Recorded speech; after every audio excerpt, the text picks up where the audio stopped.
Mr. Haeusgen, today the VDMA has given its economic outlook for 24. What is the core message?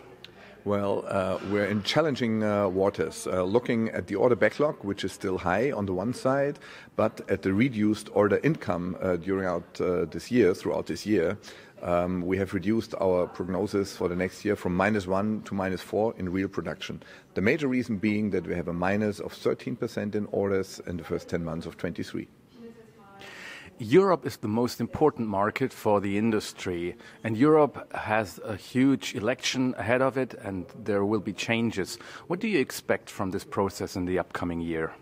Well, I see that as a chance. I see it as a chance that in the next legislature within the EU, we get a more industry-friendly, industry-oriented Commission and Parliament. We have to state that even though initiatives have been judged by targets very good in this legislation, that the regulation that we see coming is not industry-friendly, but is industry preventing from acting efficiently. We want that to change.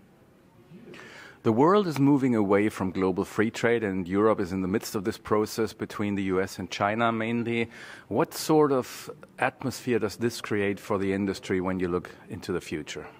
Well, amazingly enough, the EU is kind of the last remaining spearhead for a free trade, even though the EU Commission was not able to conclude major free trade agreements. But if you look at China on the one side, and then we look at the protectionist reflexes in the USA on the other side, then the EU remains the only large force on this planet that acts in free trade perspectives. We want that to strengthen. EU, Germany, our industry as an export-oriented industry needs free markets and free trade agreements.